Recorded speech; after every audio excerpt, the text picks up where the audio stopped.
A kú déédé àsìkò yìí, kókó inú ìwé ìròyìn la mú wá fún yín láti inú àwọn ìwé ìròyìn ilẹ̀ Nàìjíríà. Orúkọ tèmi ni Ọmágbémisọ́lá Ọmọlọ́rọ̀mọdẹ̀.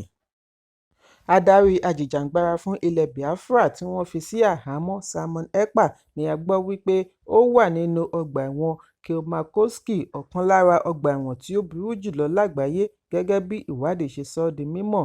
Ọgbà ẹ̀wọ̀n yìí ni ó wà ní Vähämäntie, Akaa ní Finland. Ìjọba orílẹ̀-èdè Finland ni ó ṣe ìkéde fífi ọwọ́ ṣìkún òfin mú Ekpa pẹ̀lú àwọn 4 mìíràn lórí ẹ̀sùn àdàlúrú.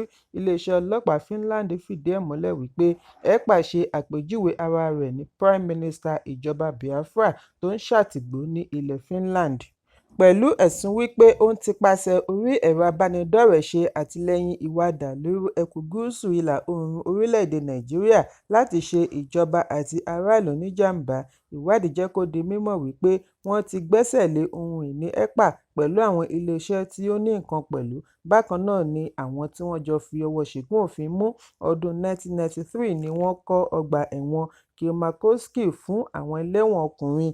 Lọ́wọ́lọ́wọ́ báyìí, ẹlẹ́wọ̀n 113 ni ó wà ní ọgbà ẹ̀wọ̀n yìí tí ọ̀pọ̀ wọn sì jẹ́ àwọn tí wọ́n ti ṣèdájọ́ wọn. Nínú àkọọ́lẹ̀ Netflix documentary series ni wọ́n ti ṣe àfihàn ọgbà ẹ̀wọ̀n yìí ní ọdún 2023 gẹ́gẹ́ bí ọgbà ẹ̀wọ̀n tó burú jùlọ lágbàáyé. Akọ̀ròyìn kan tí orúkọ rẹ̀ ń jẹ́ Raphael Rowe wọ inú ọgbà ẹ̀wọ̀n yìí ó sì ní ìtàkùrọ̀sọ pẹ̀lú lára àwọn ẹlẹ́wọ̀n ibẹ̀, pẹ̀lú ẹlẹ́wọ̀n tí ó léwu jùlọ ní ilẹ̀ Finland. Lára àwọn tí wọ́n ṣe ìfọ̀rọ̀wánilẹ́nuwò pẹ̀lú láti rí Tony, Ollie, Michael, Danny àti Jani, tí wọ́n ní àkọọ́lẹ̀ ìwà ọ̀daràn àti jàgídíjàgan tí ó pọ̀ jùlọ. Méjì nínú àwọn wọ̀nyí, Tony àti Ollie, ni wọ́n ya ògbólógbòó tí ó burú jùlọ tí wọn kò sì kábàámọ̀ ní gbogbo àsìkò tí wọ́n lò pẹ̀lú Rowe. Ẹlẹ́wọ̀n mìíràn tí wọ́n pe orúkọ rẹ̀ ní Antti sọ fún akọ̀ròyìn nípa apá kan inú ọgbà ẹ̀wọ̀n tí wọ́n ń pè ní Lizard Wing, tí ó wà fún ẹlẹ́wọ̀n tí ó burú jùlọ, pàápàá jùlọ àwọn tí ẹ̀sùn ìbálòpọ̀ gbé dé ọgbà ẹ̀wọ̀n. Ọ̀pọ̀ àwọn ẹlẹ́wọ̀n wọ̀nyí ni wọ́n ṣàlàyé ohun tí ó gbé wọn dé ọgbà ẹ̀wọ̀n. Ọ̀kan ní òun yìnbọn pa ẹni pa ẹ̀gbọ́n òun lórí, òmíràn ní òun ti fi ọkọ̀ tẹ ẹnìkan kí òun tó tún yin akọ̀ fún un. Pabambarì rẹ̀ ní ti ọ̀gbẹ́ni ẹlẹ́wọ̀n ẹni 50 ọdún kan tí ó ṣàlàyé wípé fún ìgbà 11 ni wọ́n fi rán òun lẹ́wọ̀n ní ilẹ̀ Finland, 6 ní Sweden, 2 ní Denmark àti 1 ní Norway, tí àpapọ̀ rẹ̀ fi jẹ́ ọdún 23 nínú ọgbà ẹ̀wọ̀n fún oríṣiríṣi ẹ̀sùn. 2 nínú rẹ̀ ní ẹ̀sùn ìpànìyàn. Àwọn elégbòogi olóró ni wọ́n máa ń ní agbára jù nínú ọgbà ẹ̀wọ̀n. Ẹnìkan fìdí ẹ̀ múlẹ̀ wípé ẹni ní egbògi olóró tí ó pọ̀ jùlọ ni wọ́n fi ṣe ọba ẹlẹ́wọ̀n.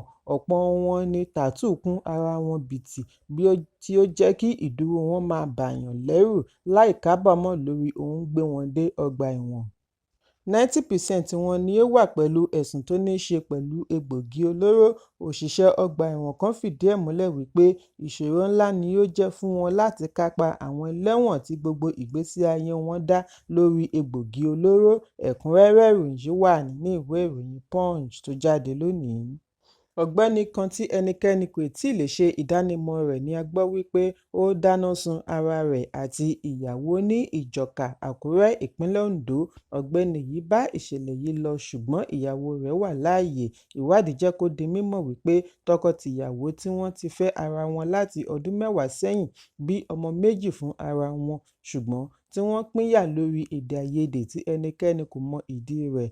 Lánàá ni ikọ̀ ọlọ́pàá ìpínlẹ̀ Ondo ṣe àfihàn ìṣẹ̀lẹ̀ yìí lórí ẹ̀rọ abánidọ́rẹ̀ẹ́ X. Ọlọ́pàá jábọ̀ wípé ọ̀gbẹ́ni yìí gbé ìgbésẹ̀ lẹ́yìn tí ìyàwó rẹ̀ kọ̀ láti padà sí ọ̀dọ̀ rẹ̀. Ní ọjọ́ burúkú èṣù gbomimu yìí ni olóògbé ọkọ ìyàwó ránṣẹ́ sí ìyá ọmọ rẹ̀ kí ó wá gbé nǹkan. Bí ìyẹn ṣe dé ni ó tún bẹ̀rẹ̀ sí í bẹ̀ ẹ́, ṣùgbọ́n tí ìyàwó kọ̀ jálẹ̀.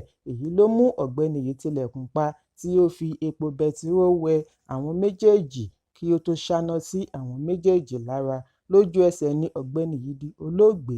Agbẹnusọ ọlọ́pàá ìpínlẹ̀ Fúnmiláyọ̀ Ọdúnlámì fìdí ìṣẹ̀lẹ̀ yìí múlẹ̀ bí ó ti ní ìyàwó ṣì wà ní ilé ìwòsàn níbi tí ó ti ń gba ìtọ́jú. Ẹ̀kúnrẹ́rẹ́ ìròyìn yìí wà nínú ìwé ìròyìn Punch tó jáde lónìí. Alága gbogboògbò fún ẹgbẹ́ òṣèlú All Progressives Congress (APC) Abdullahi Ganduje ti fìdí ẹ̀ múlẹ̀ wípé Olóyè Tony Okocha ni adarí ẹgbẹ́ ní ìpínlẹ̀ Rivers.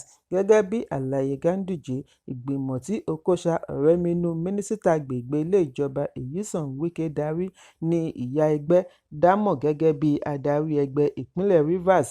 Lónìí ni Ganduje ṣe ìkéde yìí níbi ìyànsípò àwọn ọmọ ẹgbẹ́ tuntun tí wọ́n ṣẹ̀ṣẹ̀ yàn sí ipò ìgbìmọ̀ ẹgbẹ́ tí ó wáyé ní ìlú Port Harcourt. Ganduje wá kí gbogbo wọn kú oríire bí ó ti ṣàlàyé wípé ẹgbẹ́ ti pinnu láti ní ayẹyẹ ìyànsípò yìí ní ìpínlẹ̀ Rivers yálà ní olú iléeṣẹ́ ẹgbẹ́ ní Abuja. Ó ní ìgbésẹ̀ yìí wáyé láti túbọ̀ mú àjọṣepọ̀ wálẹ̀ jìn láàrin ìpínlẹ̀ àti gbogboògbò kí ó má bàa sí ìpínyà. Èyí ń wáyé bí aṣòfin àná Shehu Sani ṣe ń rọ àwọn ará ẹkùn àríwá kí wọ́n má fi ìṣèjọba ààrẹ Bọ́lá Tinubu sílẹ̀. Sani ní kí wọ́n má fi ìjọba sílẹ̀ fún àwọn tí kò dìbò fún un, bí ó ti ní kí wọ́n ṣe àtìlẹ́yìn fún àtúpalẹ̀ ètò ọrọ̀ ajé tí ìjọba Tinubu ń ṣe lọ́wọ́. Ọ̀rọ̀ Sani yìí ni ó tẹ̀lé bí àwọn ará ẹkùn àríwá ṣe kọ̀rọ̀ ojú sí ìgbésẹ̀ àtúpalẹ̀ owó orí tí ìjọba Tinubu ṣe àgbékalẹ̀ rẹ̀ síwájú ilé ìgbìmọ̀. Ìròyìn jábọ̀ wípé ìgbésẹ̀ àtúpalẹ̀ owó orí yìí ti dá awuyewuye sílẹ̀ tí àwọn kan sọ wípé wọ́n ṣe èyí tako àwọn ará ẹkùn àríwá nígbà tí àwọn mìíràn ní wọ́n fẹ́ fi dẹ́rù pa ọmọ orílẹ̀-èdè. Sani ṣàlàyé wípé kò sí ẹkùn tí Ọlọ́run bùkún bíi ẹkùn àríwá nítorí wọ́n gbà tó 65% ti gbogbo ilẹ̀ orílẹ̀-èdè. Nínú odò 235 tí ó wà lórílẹ̀-èdè, 70% ni ó wà ní ẹkùn àríwá. Àwọn kan ń gbójúlé òwú, ṣùgbọ́n ẹkùn àríwá ń gbin òwú. Àwọn kan ń gbójúlé ìrèké, ẹkùn àríwá ń gbin ìrèké. Kò sí ohun àmúṣọrọ̀ tí wọ́n rí ní ibì kankan lágbàáyé tí kò sí ní ẹkùn àríwá. Ó ní fúnra wọn ni wọ́n yan ẹni wà lórí oyè. Ọ̀pọ̀ ipò ńláńlá ni ó sì bọ́dì sí ẹkùn àríwá, bẹ̀rẹ̀ látorí Chief of Defence, Minister of Commerce of Information, National Security Adviser, Minister of Defence, Minister of Agriculture. Gbogbo wọn ni wọ́n wá láti ẹkùn àríwá. Fún ìdí èyí, kí wọ́n má tẹ̀síwájú àti máa gbé gbogbo ara lé ẹlòmíràn fún ìgbàlà wọn. Gbogbo ohun tí wọ́n nílò ní ẹkùn àríwá ni ó wà ní ìkáwọ́ wọn. Ẹ̀kúnrẹ́rẹ́ ìròyìn yìí wà ní ìwé ìròyìn Daily Post tó jáde lónìí. Kókó ní ìwé ìròyìn tòní kò ní jù báyìí lọ. Ẹ pàdé mi ní ọjọ́ Ajé Monday fún àkọ́tún ìròyìn. Kí a tó lọ, ẹ má ṣaláì fi àkíyèsí yín ránṣẹ́ kí ẹ sì bá wa subscribe sójúnà wa lórí YouTube kí kókó inú ìwé ìròyìn lè máa tẹ̀ yín lọ́wọ́ ní kíákíá.